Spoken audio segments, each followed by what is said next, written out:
रामचंद्र एका यज्ञाच्या संरक्षणाकरता गेले. उपकार सांगतोय संतांची, एक ऐकलं तुम्ही, पुढे ऐका.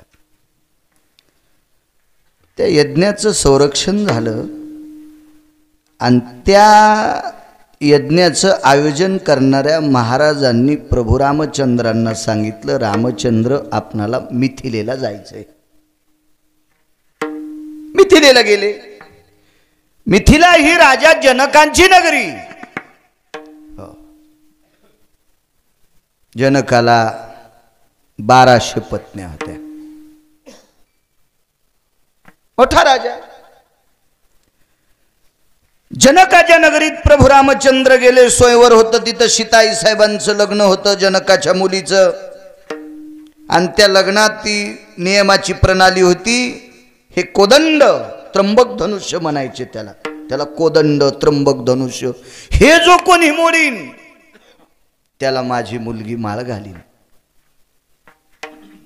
बाकी भंगाऱ्या भोंगाऱ्याला, वाट्यावर फुटाने खाणाऱ्याला हे नाही मोजायची तुम्ही, त्याला नाही भेटणार. मग 56 देशाचे राजे होते.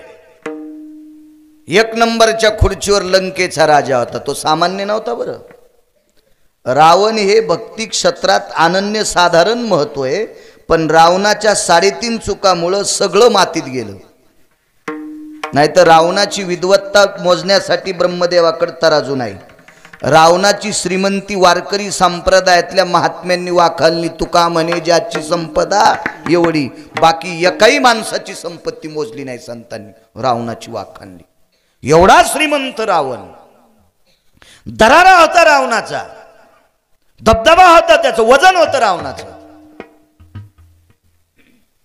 तो रावण 1 नंबरच्या खुर्चीवर. त्याला 80,000 पहिल्या होत्या. आणि पुन्हा 1 करावा अशी इच्छा. 80,001. हो. त्या काळातल्या राजे महाराज चित्रकेतूला 1 कोटी होत्या. भागवतात वर्ण 1 कोटी. गोपीचंदाला 1800. राजा दशरथाला 703. आणि 4-4 2-2 वालायचं कशाला इचकायचं मग.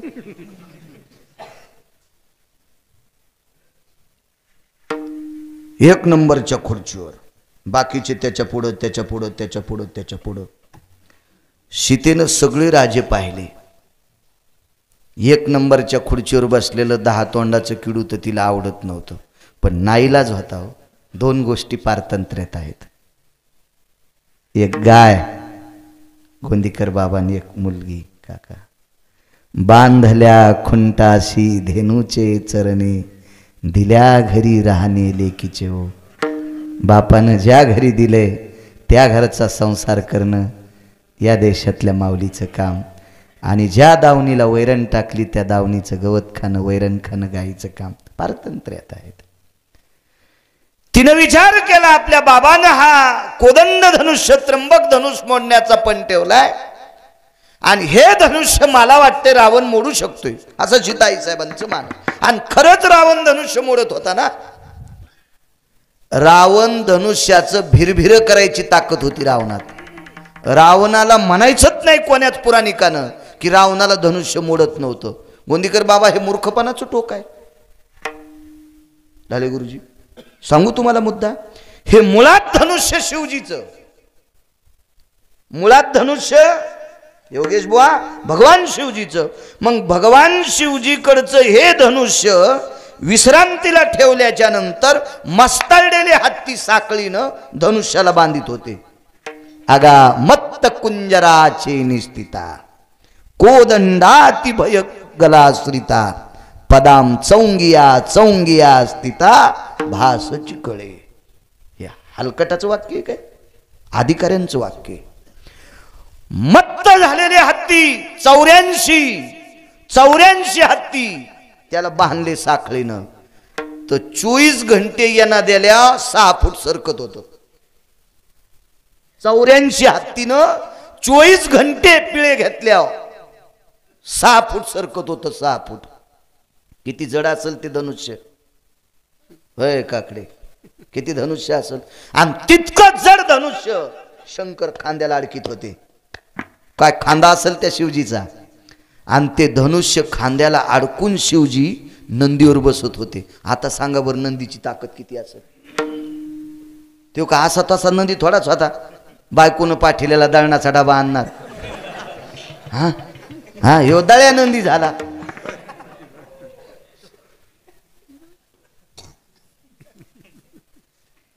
चौऱ्याऐंशी हत्ती 24 तासात 8 प्रहरा माझारी, तर इतिहास चौंग्याचे निर्धारी. हे मूर्खांचं वाक्य नाही सज्जनांनो, हे पुराण सांगते. आणि पुराण तुकोबारायांनी कंठात ठेवलं. तुका म्हणे नाही विश्वास सजा म्हणे, आणि पाहावे पुराणी विचारून. पुराणाचा रस गोड सांगितला. हो, आपल्याला काही लोकांचे पुराणात चरित्र आले की असं वागल्याच्या नंतर त्याचं वाजलंय, आपण तसं वागू नये याच्याकरता पुराण ऐकायचे. पुराणाची रस गोड सांगितले. मग 84 हत्तीला 6 फुटाच्या पलीकडे सरकत नाही इतकं जड धनुष्य शंकर खांद्याला अडकीत होते. शंकर किती जड असते. आणि धनुष्याला सह शंकराचं वजन नंदी पाठीवर घेतो. आता नंदी किती जड असेल. नंदी, शंकर आणि धनुष्य कैलासावर फिरत होते. या तिघायचं वजन सहन करणारा कैलास पर्वत किती जड असेल. कैलास, नंदी, शंकर आणि धनुष्य मळणी यंत्राच्या चाळणीसारखाच रावणानं हलीला. चारी गोष्टी शिवजी, कैलास, नंदी आणि धनुष्य रावणानं हलीलं. गोंदीकर बाबा सामान्य ताकद असेल त्याच्यात, मग धनुष्य उचलत नव्हता. हा मूर्खपणा आहे. उचललं नाही. जगदंबेची अवकृपा, रावणावर जगदंबेची अवकृपा झाली, नाही तर धनुष्य कधीच उचलत होतं. आता बघा संतांचे उपकार.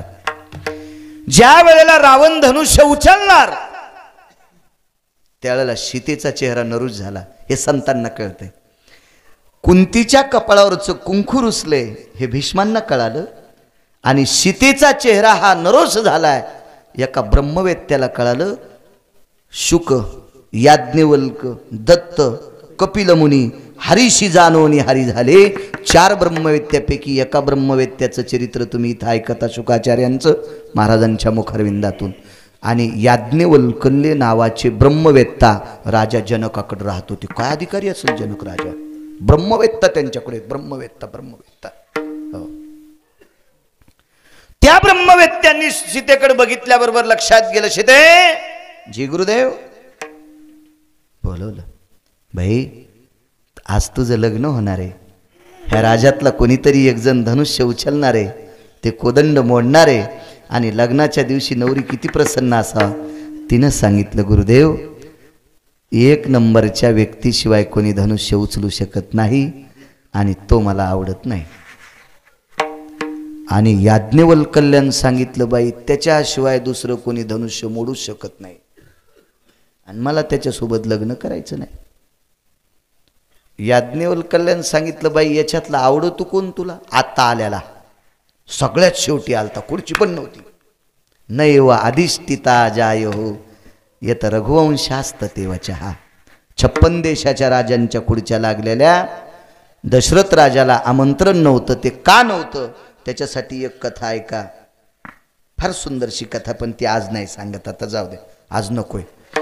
मग खुर्च्या संपूर्ण बेतल्या. नैवम अधिष्ठित जायते या स्वयंवरास्त ते. त्या लग्नात प्रभू रामचंद्राला खुर्ची नव्हती. आयत्या वेळेला खुर्चीचा पर्याय केला आणि मग बसिलो. आणि ते मला आवडते. एक काम करावं लागतं सीते, स्वयंवर लांबवावं लागतंय. मग त्रिया माझारी भय भास्करो तेजोनिधी जाय आगा निशापतीचे नि सोय मुहूर्त सांडी. आणि मग 3 दिवस मुहूर्त पुढे ढकलला. आपण सांगावं ती दिशा. तिथं ब्रह्मवेत्ता आहे. तो ब्रह्मवेत्ता सांगेल ते पर्व काळ. 3 दिवस मुहूर्त लांबवा. सांगितलं कशा करता बघा.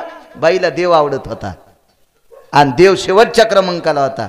धनुष्य उचलायला योगेश बोरावण होता आणि बाईल त्याच्यासोबत लग्न करायचं नाही. आणि देवपती पाहिजे, साधूच्या कृपेशिवाय भेटणारच नाही. लग्न लांबिलं. 3 दिवस रावणान त्याच्या खुर्चीवर लिहून गेला, ममम अधिष्ठितम सिंहासनस्त तेवचम लंकेशा भोती प्राणियाम. या खुर्चीचा अधिकारी मीच. 1 नंबरच्या खुर्चीवर कोणी बसायचं नाही. विमानात बसलं निघून गेलं. त्याच्याकडे 14 विमान होते. बसल्या एका विमानात बसून निघून गेलं. काय टप्पर आहे कोणाच त्या खुर्चीवर बसायची? बाकीचे राजे लांब लांब होते, रथात हत्तीवर आलेले, ते म्हणले थांबू इथंच, आपली सोय केलेली होती राजानं, थांबले तिथं मस्त ते. आणि मग या 3 दिवसामध्ये सीताई साहेबाला ब्रह्मकन्येची आराधना करायला सांगितली सरस्वतीची. आणि सरस्वती आईसाहेब प्रसन्न झाल्या. सरस्वती आईसाहेब प्रसन्न झाल्या. आणि प्रसन्न झाल्याच्या नंतर काय पाहिजे? काही नाही आईसाहेब, काही नाही. लक्ष्मी सरस्वतीला हात जोडायली. लक्ष्मी सरस्वतीला हात जोडायला लागली. तुम्हाला एक सांगू का गुरुजी? सरस्वती एक अशी देवी आहे, तिची कृपा झाली की लक्ष्मी पाणी भरती. तिची कृपा झाली की योगेश बुवा लक्ष्मी पाणी भरती. आणि तिची कृपा झाल्यावर जर संप्रदायातले नियम नाही पाळले तर सरस्वती लक्ष्मीला सांगती ह्या मेल्याच्या घराला फुकून दी. हो तिची, कारण सरस्वती शिव मिळूच नाही. तुम्ही विचार करा, तुम्हाला तर माहीतच आहे गोंदीकर बाबा, पण कुठलंही पुराण वाचा, कुठलाही गाथा वाचा, कुठलाही ग्रंथ वाचा, प्रत्येक ग्रंथाच्या सुरुवातीला सरस्वतीचं स्तवन आहे. ज्ञानोबारायांनी वर्णन केलं, नाथबाबांनी वर्णन केलं, तुकोबारायांनी वर्णन केलं, नामदेवरायांनी वर्णन केलं. गणपती बाप्पाचं आणि सरस्वती माते विद्येची मालकीनी ना ती, विद्येची मालकीनी. आणि त्या देवीला बोकड्या जमत नाही, आठखुरी जमत नाही, कोंबडं जमत नाही, कंदुरी नाही. त्याच्यामुळे ती देवी संतांनी मानली ना.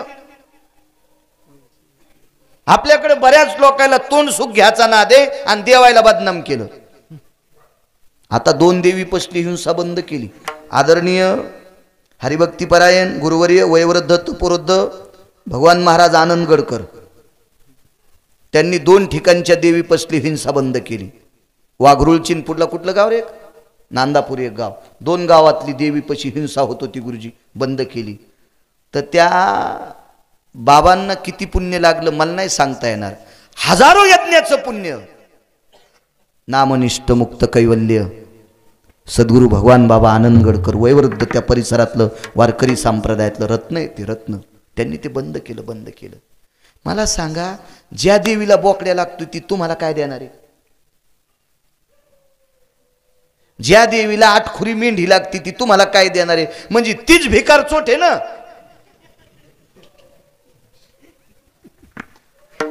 राजू पटी करून उभा राहणारा तुम्हाला काय देणार आहे? जे पटी करायला ते तुम्हाला काय देऊ शकते? आपुल्या पोटाची रडते मागती सिद्धे अवदान, आपुल्या पोटाची जमते मागती सिद्धे अवदान, आपुल्या पोटाची रडते मागती सिद्धे अवदान, आपुल्या पोटाची रडते मागती सिद्धे अवदान. शेतरी हे दरी दैवते कोणाची भूती भूते घेते, आपुल्या पोटाची रडते मागती सिद्धे अवदान, शेतरी हे दरी दैवते कोणाची भूती भूते घेते, आपुल्या पोटाची रडते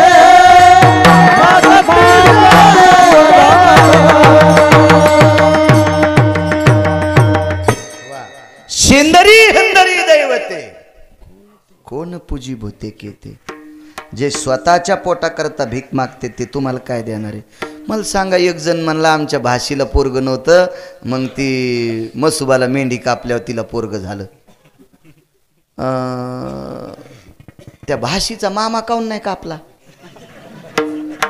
तिला 7-8 पोरं झाले असते ना. आडवा कापायचा, कमरापासून खाली माणसाला खाल द्यायचा आणि वरी बायाला खाल द्यायचा शिजून.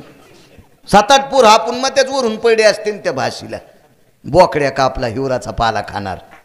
हा वाघ कापा, वाघ चिता कापा, शुह कापा, आणि गरीबाचं लेकरू कापल्यावर आपल्याला लेकरू होत असते. तो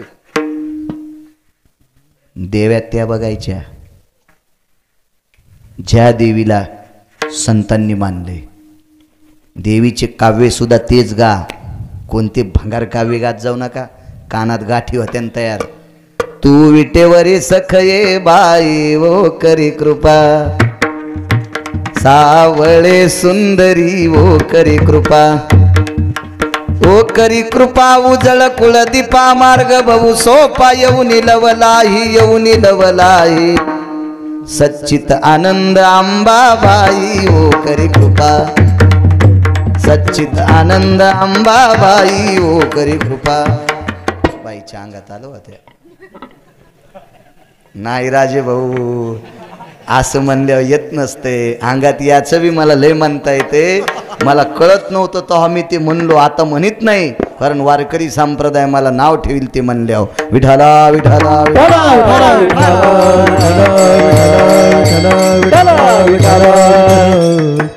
मा सरस्वती माता विद्येची देवती देवता प्रसन्न झाली ती ज्याच्या जिभेवर बसली कमीत नाही कशाची कमीच नाही काय काम करू लक्ष्मी आई साहेब काय करू काय काम करू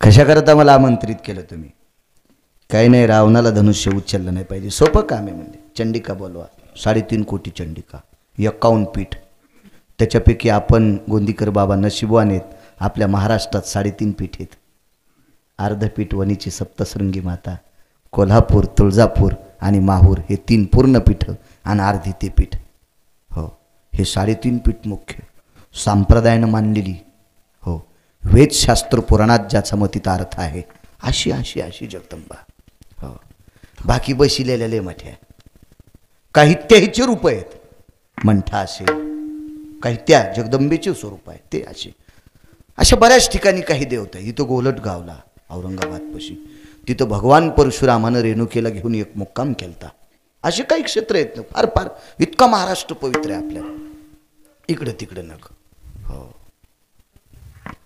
वैकुंठवासी नामनिष्ठ सद्गुरू भगवान बाबा भगवान गडकर हे भगवान बाबा आनंद गडकर पण वैकुंठवासी ऐश्वर्य संपन्न भगवान बाबा भगवान गडकर त्यांनी एका गावात हाल्या कापायची प्रथा बंद केली 59 वर्षापूर्वी आणि 59 वर्षापूर्वी 7-8 हाले त्या गावात लक्ष्मी देवीला कापत होते ते हाले कापणे बंद केलं आणि त्या तिथीला सप्ताह सुरू केला ही संतांची ताकद आहे हे उपकारच म्हणावं लागते ना या संतांचे आपल्यावर उपकार आहेत आपल्यावर उपकार आहेत उपकार आहेत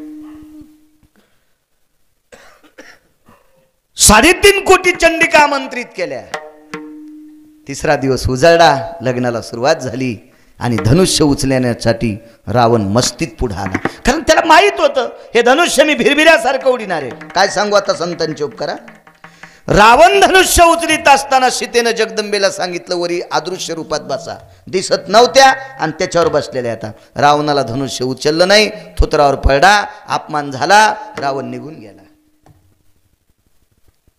रावण निघून गेल्याच्या नंतर बाकीचे राजे म्हणले आम्ही येतो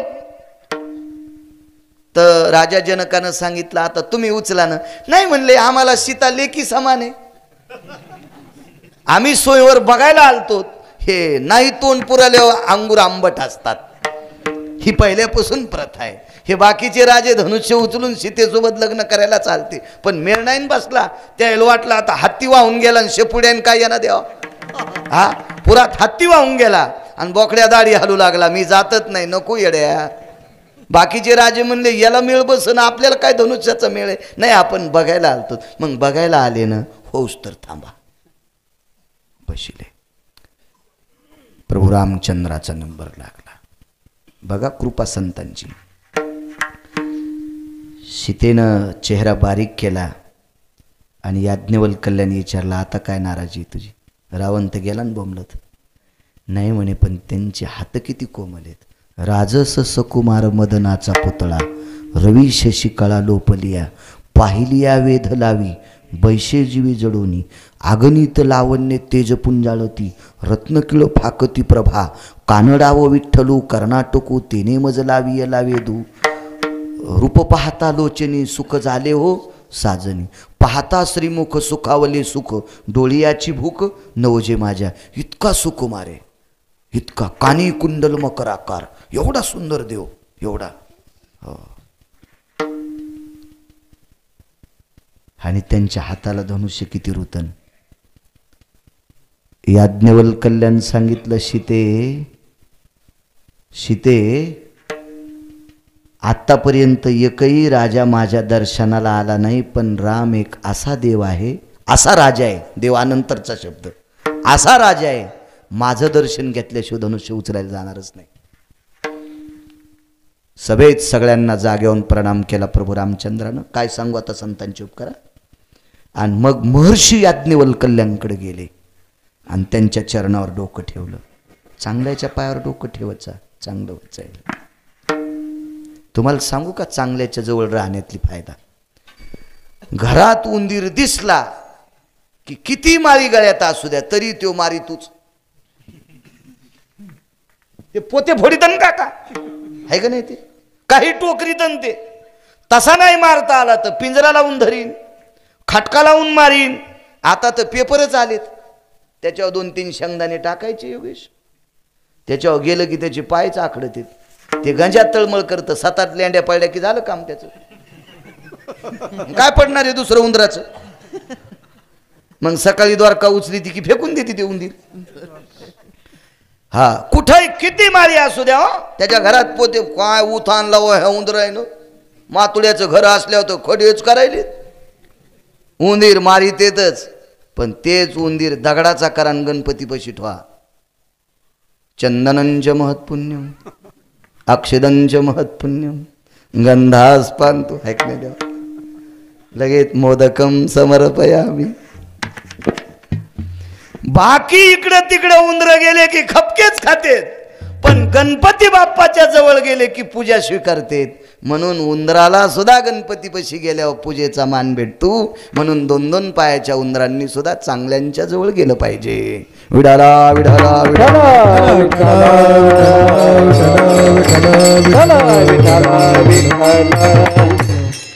तुम्ही नाही तर असं सांगणार बाबा. ते गिरगावकरच पाहिजे. मला माहिती आहे चांगल्या घनानं नीट होईनत तर सोनाराच्या मुचकुनीनं कहा नीट होते ने. हो मला याच्यासाठीच वाचिल आहे 4 फेब्रुवारी 2019 बाळ्यात चोलदी धडाका. आता काय अडचण बी नाही केली, कशाची काही खंत बी नाही, पातळ बोलायची काय ताण. बाबा नाहीत बोलणार, ते सात्विक रत नाही. असो दर्शन घेतलं. याज्ञवल्क्याला माहिती आहे जगाचा बाप आहे गोंदीकर बाबा. खाली वाकले, खांद्याला हात लावता लावता एक काम केलं. रामचंद्र माझ्या दर्शनाकरता जशी वाकले का तसं धनुष्य उचलायचं, वाकून फक्त नाटकच करा, बाकीचा कार्यक्रम आम्ही करतो. गेले धनुष्याकडं आणि सीतेच्या कानात सांगितलं, मा जगदंबा सरस्वती मातेला सांगून चंडिकेला सांग, रावण उचलताना धनुष्य उचलताना धनुष्यावर बसल्या होत्या, आता धनुष्याच्या खाली जा आणि प्रभू रामचंद्राला मदत करा. जगदंबेनं धनुष्य उचललं. ऊसाचं ट्रॅक्टर आवळीताना, आपल्याकडे गाडीचा हेला आवळीताना 2 माणसं लागत होते. आता तितक्या पेंढ्या टाकीत नत ना. हेला आवळताना 2 माणसं, एक अलीकून एक पलीकून, एखादा शिल्लक असला तरी जो ओरिजिनल आवळी तुका म्हणजे त्याची ओढण्यात ताकद जाती ना, आवाज करता येत नाही त्याला, असं करतोय. आणि जो आधार जळतो का हा आणि बट्या खाला पुढं. हो जे नुसतं काहीच करीत नाहीत का सोला आधार हा, त्याचा आवाज मोठा. आणि जे ओरिजिनल आवडतो त्याचं ओढण्यातच ताकद गेली. तसं प्रभू रामचंद्राला सांगितलं, नुसतं वाका. धनुष्य जगदंबेनं मोडलं. दृष्टांत संपला.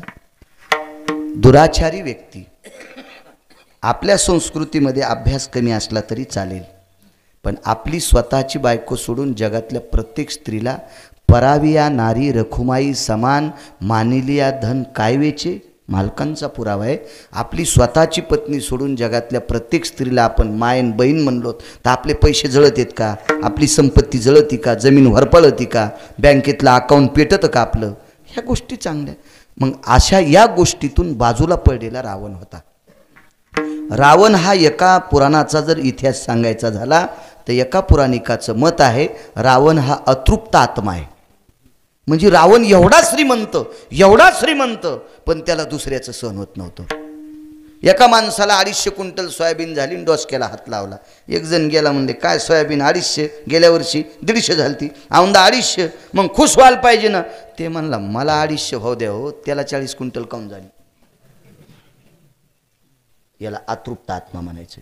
तुला 250 क्विंटल झाली ना, मग त्याची 40 क्विंटल तुझ्या पोटात काऊन डबा उठला.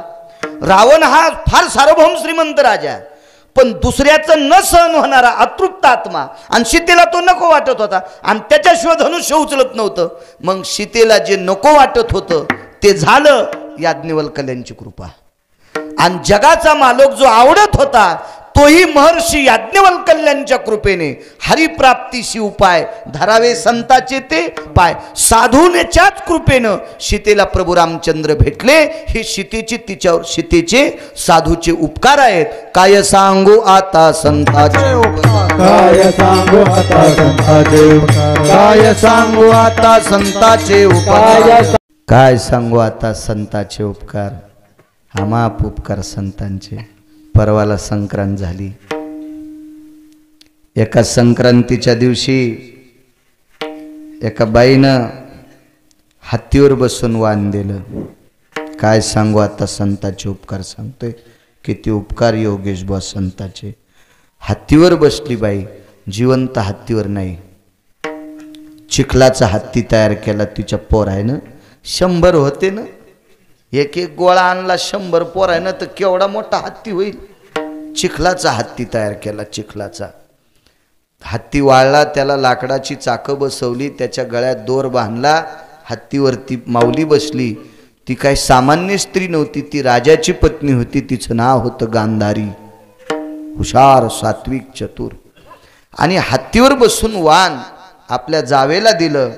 तिचं नाव होतं कुंती आईसाहेब. वाण आणि दान याच्यातला फरक आहे. दिल्याच्या नंतर मागत नाहीत त्याचं नाव दान, आणि दिल्याच्या नंतर त्या वेळेलाच घ्यावं लागतंय त्याचं नाव वाण. वाण म्हणजे उष्ण, बाळासाहेब उष्ण येते, ते घ्यावं लागतंय परत. म्हणून आपल्या बायकांनी प्लॅस्टिकचा हत्ती पानावर टेकायचा, विड्याच्या पानावर. तो दान केला की पुढच्या वर्षी त्या बाईनं 5 हत्ती दान करायचे, पण प्लॅस्टिकचे, 1.5 रुपयाचे. ते द्यावं लागतं, ते ठेवता येत नाही, ते परत करावं लागतं, ते वाण. मग त्या हत्तीवर बसून वाण दिलं गांधारीनं. 100 मुलं तिला. धृतराष्ट्राची पत्नी, अधिकारी होती ती. एका गोष्टीनं गांधारीचं एका पुराणानं वर्णन केलं गोंदीकर बाबा, पण 4 पुराण गांधारीच्या विरोधात गेले. तिच्या मालकाला दिसत नव्हतं म्हणून तिनं विश्व पाहण्याचं नकारलं. मला बघायचं नाही विश्व, माझा पती आंधळा आहे, माझ्या पतीला विश्व दिसत नाही, मग मी जगातलं काहीच पाहायचं नाही म्हणून डोळ्याला पट्टी लावली. पण एक गोष्ट चुकली, तिची मुलं चुकीची वागली. या काका विठाला विठाला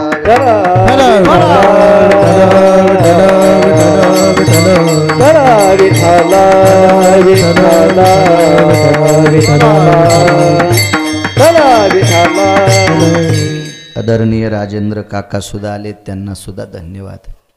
करा यांचा रस्ता रस्त्यासाठी आताच बोंबलत होतो. विठाला विठाला विठाला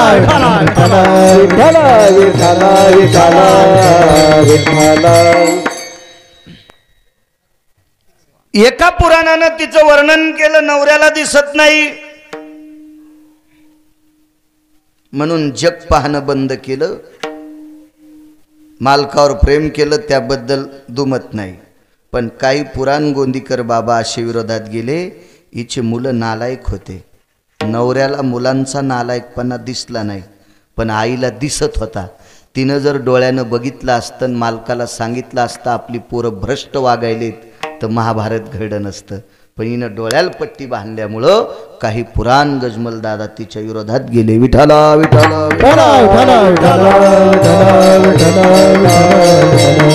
कारण पुराणाचा मतितार्थ रेखाटणारी माणसं काही गोट्या खेळणारी थोडीच होती. 4-2 अभंग पाठ असणारी असतील का गिरगावच्या बाळूसारखी? त्यांच्या मुखारविंदातून पडलेले पुराणाचे सूत्र, संतांच्या मुखारविंदातून पडलेली शब्द, जसं ज्ञानेश्वरीच्या बाबतीत बोलायचं झालं तर ते अक्षरे नवती देखा ब्रह्म साम्राज्य दीपिका, तशी संतांच्या मुखारविंदातले हे पुराणिकांच्या मुखारविंदातली पडलेली शब्द ती अक्षरे नव्हती देखा. त्यांचं सूत्र कोण नाकारू शकणार आहे? देवविरोधात जाऊ शकत नाही त्यांच्या. एवढी व्याप्ती संतांची असती. आणि ती गांधारी आईसाहेब या देशाची पवित्र स्त्री. कारण भारतीय संस्कृती अशी सांगते, एखाद्या स्त्रीचं जर चुकलं तर तिला डिलीट करा. डिलीट म्हणजे मोडून टाका असंच आहे ना इंग्रजी शब्द. हो, तिला डोक्यातून काढून टाका.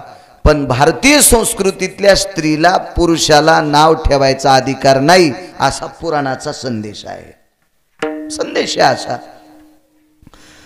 मग ती वाण देण्यासाठी तिथपर्यंत पोचली.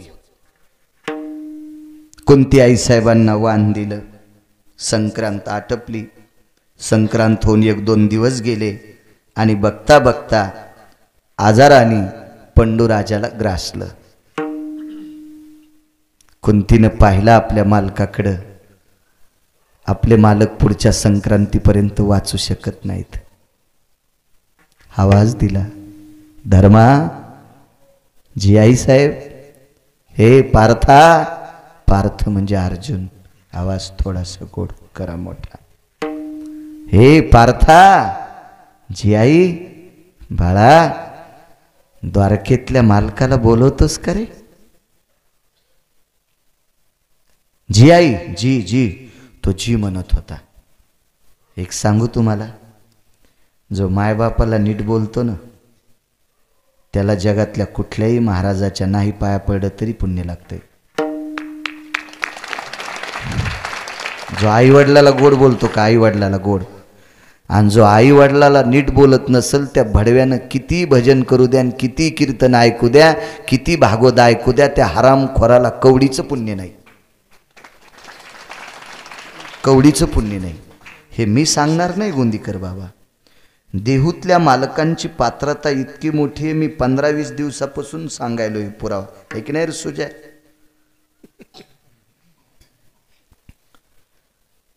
ज्या व्यक्तीचं नाव ऐकल्यावर यमाचं धोतर फाटतंय, तुकाराम तुकाराम नाम घेता कापेयम. हो, काळ गुलाम सलाम करी तुकया घरी राबतशे. पंढरपुरातला मालक त्यांच्या पत्नीच्या पायातला काटा दातान काढतो. ही त्यांच्या धर्मपत्नीची ताकद. तरी पण तेवढे तुकोबर आहे, मायबापाची सेवा करणाऱ्यांच्या पाया पडते ती योगेश बुवा. नमो तया, तुकोबरांचं वाक्य. नमो तया कोणाच्या? माता पित्याचे पालन. जो आई वडिलाची सेवा करतो का, तुकोबराय म्हणतात मी त्याच्या पाया पडतो. किती मोठी ताकद आहे सज्जनांनो. आई वडिलांची सेवा केली पाहिजे. ह्या मोठ्या हौसानं टिकल्यावाल्या गावरान तुपात चपात्या बुडून खातात ना, हे सासू सासऱ्याची कृपा आहे, जरा ध्यानात ठेवत जा. जी सून सासू सासऱ्यावर जीव लावणार नाही, तिच्या झोपीत भिताडा अंगावर पडत. जाग्यावर मरण तिला जेसीबीनंच उकरून काढावं लागल. हा, एकट्या नवऱ्याला आपलं जीव घालती, 2च तोंडन खिचडीन बोंडन, मथारा मथारील जीव लाईत नाही, त्याला बाजूला घेऊन बसती. हा, आशयाची संख्या जर गावात वाढली तर पाऊस पडायचा नाही गोयगावात तुमच्या. हो, सासू सासऱ्याची प्रतिष्ठा इज्जत करत जा. लय कष्ट केले हो मागच्या लोकांना. माझं काय फार वय नाही, पण मी डोळ्यानं इतक्या परिस्थित्या पाहिल्या. जेवण झाल्याच्या नंतर माणसं चिमण्या इजून झोपत होते. हो, आपले बापदादे चिमण्या इजून झोपत होते, कारण उद्याच्याला त्या दिव्याला घासलेट पुरावा आणि लेकरायसाठी 2 पैसे जोडून ठेवा. इतके प्रयत्न केले आपल्या बापदाद्यानं. एका लुगड्यावर संसार केला. गावाला जाताना चांगलं लुगडं नेसायचं आणि 2-3 रंगाचं लुगडं आपल्या मावल्याने नेसलंय. आणि ह्या टिकल्यावाल्यासाठी, ह्या जीनच्या पॅन्टीवाल्यासाठी जमिनी कमवून ठेवल्यात. 72च्या दुष्काळात. त्याने जर 72च्या दुष्काळात जमिनी विकून म्हातारी गोवायला नेली असती ना, मजा मारली असती ना, तर आपल्याला नाशिकला गटर उपसायला जावं लागलं असतं. विडाला विडाला विडाला. हे सोपा परमार्थ आहे. चांगलं वागणं हाच मोठा परमार्थ आहे. असो, ए पार्था, इथपर्यंत आलत ना. अर्जुना, ए धर्मा, बोलव रे द्वारकेतल्या मालकाला. काय सांगू आता संतांचे उपकार योगेश्वर. अर्जुनानं भीमाला बोलवलं आणि सांगितलं, दादा मालकाला बोलायचे. भीमाच्या कंठात एवढी मोठी ताकद होती, त्यानं आवाज दिला की हस्तिनापूर ते द्वारका म्हणजे दिल्ली ते गुजरात, बरोबर तिथं आवाज जायचा. आणि भगवान आले. एक जण विज्ञानवादी म्हणला, हे असं कसं शक्य आहे? नको मानू काका, नको मानू. मानील तो देईल काय, न मानील तो नेईल काय, काय घेणे आमच्याशी. तू नको न मानू, तुला कोणाला मानायचं ते मान, तू ठरव. मला एक कळत नाही, मुस्लिम समाजाचा भंगार विकणारा गोंदीकर बाबा तो त्याच्या देवाला मानतो, मिस्त्री काम करणारा त्यांच्या देवाला निष्ठेनं मानतो, तर सर्वोच्च श्रीमंत मानतो. आपल्याच जन्माला काही अवलादी आल्या, राहत्यात आपल्यात, खात्यात आपलं, सगळं सगळं सगळं आपलं आणि इचकित्यात आपलं. मग हे नेमके आपल्यात नाहीत मुसलमानात नाहीत. देवाला पण विचार पडत असं या भडव्याला मेल्यावर कुठं टाकाव. हे हिंदूच्या कुळात जन्माला आले तर अनुकरण हिंदूचं करीनत, हो, आणि एक तर तिकडं जाऊन सुनता करीनत. म्हणजे नेमकं मानायचं तरी पंढरपुरातल्या मालकानं कोणाला? याला चारवाक म्हणतात ना, आपल्यात राहून आपलं इचकित त्याला चारवाक. हे कसं शक्य आहे? तिथं कसा आवाज जाईल? अरे जात होता, जात होता. आता विज्ञान युग लय शहाणं झालंय होय. एका घरी गेलो मी, ते म्हणे बातम्या पाहायच्या का? मी म्हणलं टी व्ही आहे का तुमच्या इथं? आम्हाला काय माहिती, मी तेव्हापासून हिशोबात राहतो. लय म्हटलं हीच खायचंच नाही, आपल्याला काय करायचंय? टी व्ही म्हणले, हो टी भिताड आमचं सगळं टीव्हीचे.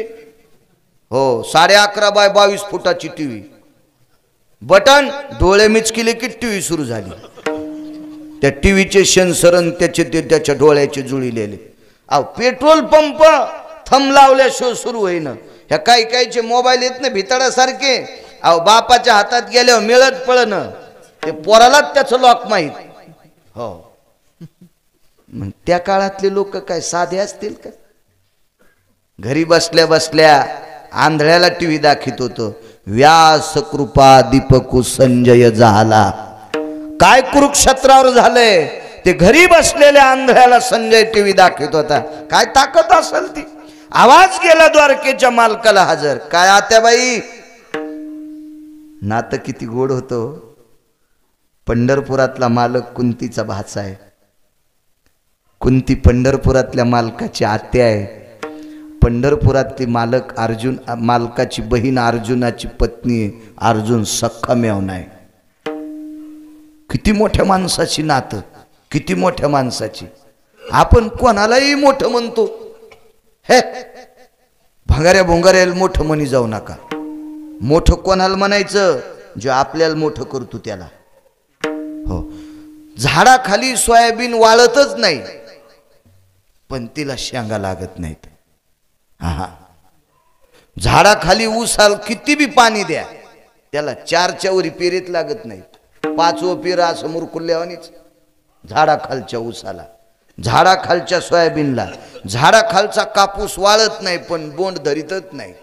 तसे मोठाले झाडं बारकाल्याला मोठं होऊच देत नाही.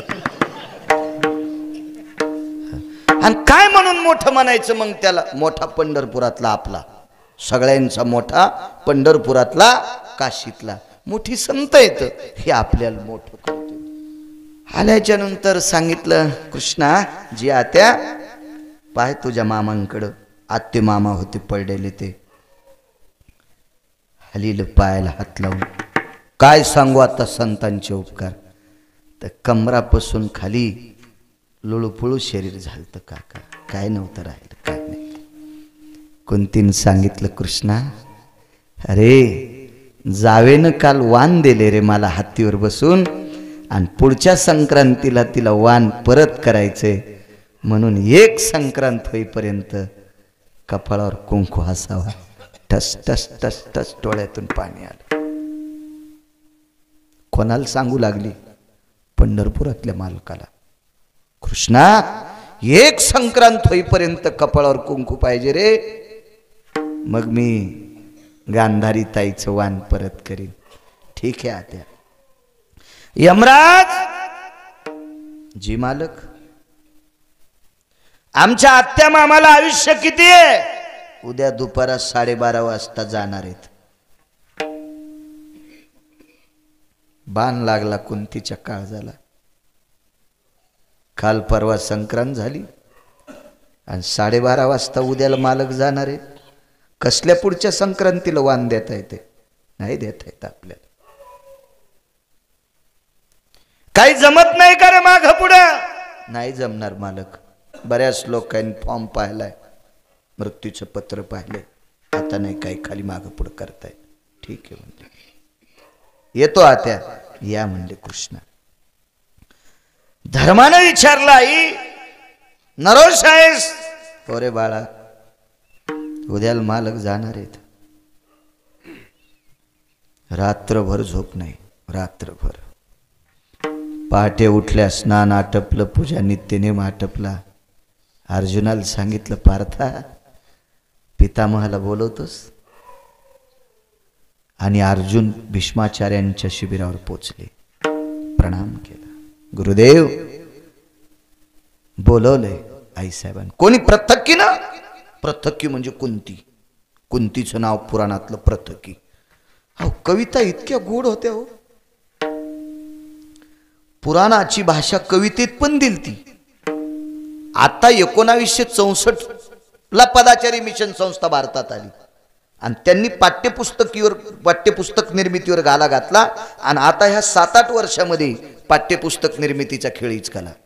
नाहीतर मी शाळेत होतो तोपर्यंत पाठ्यपुस्तक निर्मितीचा कारभार इतका गोड होता. संत वाङ्मयातले पाठ होते, संतांची अभंगवाणी कविता होत्या, कविता सुद्धा चांगल्या कवींच्या होत्या. इतकं पार्थ ते पृथक्कीचे बाळ, शास्त्र अभ्यासी घातला काळ, मजशी दिशे आळू माळ, खादाड निद्रा हरणीशी. हे महाभारतातले पुरावे 5वीच्या विद्यार्थ्याला बाळकडू देण्यासाठी, 10वीच्या विद्यार्थ्याला बाळकडू देण्यासाठी पुराणातले पुरावे होते. किती पाठ्यपुस्तक निर्मितीला गोड मानावं. पण आता हे सगळं आलं. पप्पा माझ्या मम्मीचे, मम्मी माझ्या पप्पाची, लेकरं कोण्या भूताची. ह्या कविता कोचल्या. हा, ते ओरिजिनल सगळं जाळून टाकलं. फार गोड होतं, फार गोड होतं त्या काळात, अत्यंत गोड. पृथक्कीनं बोलवलंय. जी बर, येतो म्हणे. गुरुदेव लवकर बोलवलं. हो रे, 11:15 येतो. म्हाताऱ्याला माहीत असावं आज हस्तिनापुरात यम येणार आहे. ते का सामान्य म्हातारा होतं का? 7 चिरंजीव, त्याच्यापैकी मागचा बाबा एक मारुतीराय. गुरुजी यांच्याकडे यम येऊच शकत नाही कारण हे अमर आहेत. पण ह्या 7 लोकांपेक्षा एका काकणानं भीष्माचार्य पुढे होते. कारण भीष्माचार्य विच्छामरणी होते. ते जर म्हणले मला थांबायचं तर यमाची टप्पर नाही न्यायची. आणि ते जर म्हणले योगेश बा मला यायचंय तर यमाला तात्काळ सगळं काम सोडून यावं लागत होतं. गजमल दादा त्याला म्हणायचं इच्छामरणी. ते फक्त विश्वात एकच व्यक्ती, त्यांचं नाव भीष्माचार्य. कळत होतं त्यांना आज कोण येणार आहे. आले तिथं. काय ग पृथक्की? काही नाही, बसा. दर्शन घेतलं कुंतीनं. एक सांगू तुम्हाला, कुंतीनं ज्या वेळेला भीष्माचार्यांचं दर्शन घेतलं का, त्यावेळेला भीष्माचार्यांच्या डाव्या डोळ्यातून पाण्याचा थेंब आला. पाण्याचा थेंब आला. धर्म हा सात्विक आणि सदाचारी पुण्यशील व्यक्ती होता. धर्मानं एकांतात भीष्माचार्यांना विचारलं, पितामह आईनं दर्शन घेतल्याबरोबर तुमच्या डाव्या डोळ्यातून पाण्याचा थेंब का आला? धर्मा, तुझ्या आईच्या कपाळावरचं कुंकू थोडं रुष्ट दिसलं रे. रुष्ट दिसलं म्हणजे रुसल्यासारखं दिसलं कुंकू. याचा अर्थ आज पंडूराजा जाणार आहेत. हे ज्याला कळतंय त्याला साधू म्हणायचं. कुंकू रुष्ट दिसले कपाळावरचं. हे पृथक्की. जी बाबा. नाराज आहेस? होय पितामह, मालक थोडे आजारी आहेत. बर, गेले पितामह. खांद्यावर घोंगडी होती गोंदीकर बाबा, घोंगडी आथरली. भीष्माचार्यांना घोंगडी सिंहाच्या मानेवरच्या केसाची होती. एकही सिंह मारला नाही. शब्दवेधी पारंगत होते. बाण सोडा की शब्दवेधात जायचा. मानेची बट घेऊन यायचा. केसाची बट सिंहाच्या मानेवरली, त्याची घोंगडी बसायला आथरली. भोगाला अग्नी लावलेली माणसं होती. ज्यानं भोगाला विस्तू लावला तो पलंगावर कशाला बसल, ज्यानं वासनेला विस्तू लावला ते गाद्यावर कशाला बसल. ते भीष्म होते. भीष्म घोंगडी आथरली हाना म्हणे पंडूला, झोपिलं पंडू राजाला, पायथ्याला बसले. 12 सव्वा 12 वाजता दारात एक भिक्षा मागण्यासाठी आला. भिक्षां देहि मा, भिक्षा वाढायला. भावनिक आहेत आपल्या महिला, एवढ्या भावनिक, एवढ्या भावनिक. त्यातली त्यात मराठवाड्यातल्या बायका इतक्या भावनिक, गाडी आल्या सैलानीला पण जाते, फक्त गाड्या फुकट यावा. इतक्या भावनिक आहेत आपल्या मराठवाड्यातल्या. हो, सकलादी बाबाला पण पळत्यान, हो, तुरुत पिराला पण जात्यान. आपल्याकडे देव कमी झाले ना. इतकी भावना नाही उतू गेली पाहिजे, मर्यादा असली पाहिजे त्या भावनेला. एवढी नाही उतू जावा. हो. काल परवा तर एक बाई म्हणली जिला एक पोरग आहे तिनं चैन घालून, मी म्हणलं तुला गुरु करतो. हा, काय शास्त्रन कुठं आणत्यात आणि यायला कोण सांगते, काय यायच्या भावना उतू जात्यात, काही मिळच नाही. हो, संक्रांतीला काय नु करा, आमकं करा, तमकं करा. यायला महाराज बी कुठं भेटते, दगड उचलल्या विचून निघतो तसे. ते महाराज तरी दाखवा, त्याच्या बसायच्या जागाच आणतो निबर काठीनं. 2-2 महिने त्या भडव्याला खाली बसता नाही आलं पाहिजे.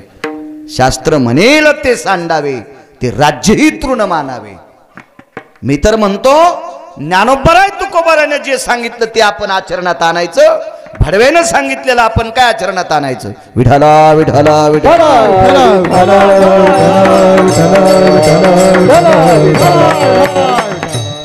एकादशी न धरणाऱ्या कितीतरी बायका इथं बसल्या बसल्या सांगतो मी काय गांजा ओढून फिरतोय, माझ्या काय गोळ्या संपल्यात का. एकादशी न धरणाऱ्या दाखितो. पिवळे गुरुवार, ढवळे बुधवार धरणाऱ्या कितीतरी दाखितो. आपल्या ऋषीमुनींना हा संप्रदाय ऋषीप्रणीत आहे, हा संप्रदाय मुनिप्रणीत आहे, हा संप्रदाय वेदप्रणीत आहे, हा संप्रदाय शास्त्रप्रणीत आहे, हा संप्रदाय पुराणप्रणीत आहे. डाले गुरुजी ह्या 5 लोकांनी जे सांगितलं ते आपण करायचं, मधल्या भंगाऱ्यांचं नाही ऐकायचं. वाटोळं होऊन जाईल. कशाला इतका कडबा घेता. अहो, एका खुंटीला इतकं वजन अडकावा, खुंटी बी वाचली पाहिजे आणि पिशवी तुटली नाही पाहिजे. पण त्या खुंटीला 5 किलो वजन सहन होतंय, तिला 12 किलो अडकिलं, खुटी मोडली आणि पिशवी खाली पडल्या, तेलच आणलं. हे आपले असे धंदे, त्याच्यामुळे आपल्याला काय मेळ बसत नाही. विठाला विठाला